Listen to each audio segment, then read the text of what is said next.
Supir itu bernama Warsito. Dia dalam perjalanan pulang dari arah Jakarta hendak menuju Surabaya. Truk yang dibawa Warsito berjenis truk Fuso tanpa gandengan. Warsito membawa seorang kernet yang bernama Sururi. Perjalanan dari Jakarta sampai di Batang relatif lancar. Biasanya bila Warsito melakukan perjalanan dengan truk, dia berhenti untuk istirahat di pangkalan truk di daerah Batang, Jawa Tengah. Namun karena lalu lintas lancar, Warsito berpikir tanggung sekali kalau istirahat di Batang. Dia berencana terus melanjutkan perjalanan melewati Alas Roban dan akan istirahat di daerah Kendal. Tepat jam 12 malam, truk Warsito memasuki area Alas Roban. Warsito memilih melewati jalur Alas Roban yang lama. Padahal jalur itu terkenal angker dan jalannya berkelok-kelok. Sampai di tengah-tengah jalan di Alas Roban, Warsito merasakan bannya ada yang gak beres. Lalu berhenti sejenak untuk memeriksa kondisi ban depan truk tersebut.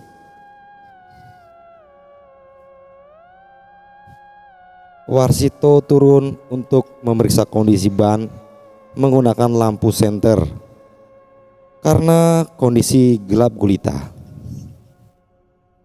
Sementara kernetnya Sururi masih di atas truk. Setelah dicek, ternyata ban depan sebelah kiri kempes. Cek ban belakang dan ban depan kanan kondisinya normal. Warsito memutari kepala truk dan kembali di samping ban depan sebelah kiri. Ri, tolong ambilkan peralatan buat ganti ban, ujar Warsito ke Sururi. Wus. Warsito merasakan ada angin yang berhembus di telinga kirinya. Mak merinding. Tapi Warsito cuek dan berusaha tetap fokus dengan masalah bannya. Beberapa menit kemudian, Warsito mendengar langkah kaki dari belakangnya dan suara peralatan seperti kunci-kunci bergesekan. Ting, ting, ting, ting. Dalam hati Warsito berkata,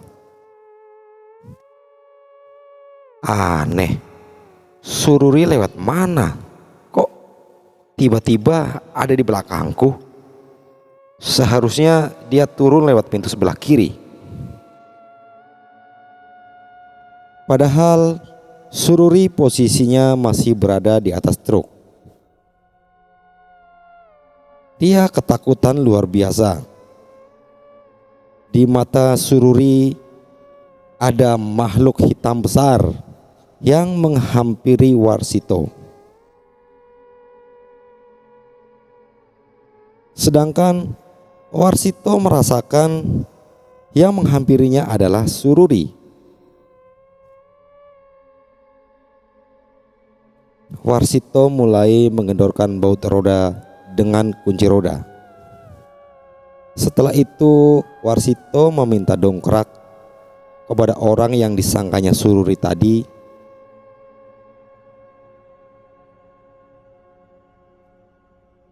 Yang ada di belakangnya. Warsito mulai mendongkrak sasis truk, dan setelah Warsito mengambil ban cadangan di kolong truk bagian belakang, sementara di atas truk Sururi menyaksikan pemandangan yang mengerikan. Orang tinggi besar yang berdiri di belakang Warsito seperti mengenakan pakaian company, mirip pemburu yang ada di film Jumanji.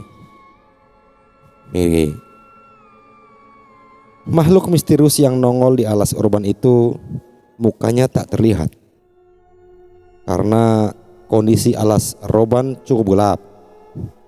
Tapi lama-lama terlihat si makhluk misterius melepas topinya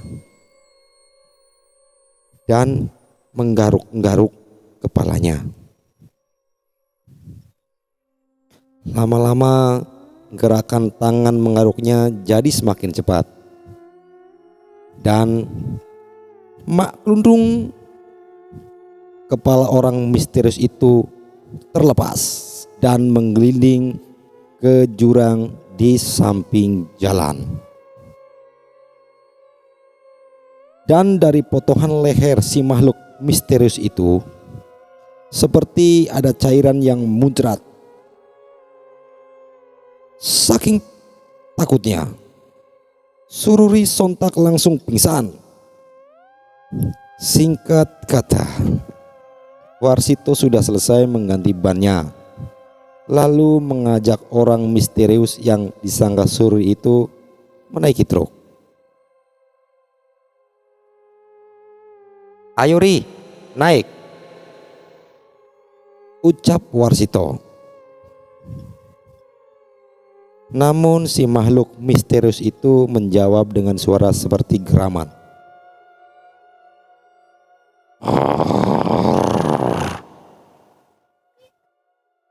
Warsito pun menaiki truk dan kaget melihat Sururi sedang tertidur, padahal dia pingsan. "Ri, malah tidur." Warsito menyalakan mesin dan melanjutkan perjalanan, meninggalkan alas roban. Sampai di Kendal, Warsito berhenti di warung makan dan membangunkan Sururi. Ri, bangun, kita istirahat dulu." Tapi begitu Sururi bangun, dia langsung terkaget-kaget dan seperti mau melompat, serta berteriak, "Wah! Weh, kenapa kamu?" tanya Warsito. Sururi tidak langsung menjawab,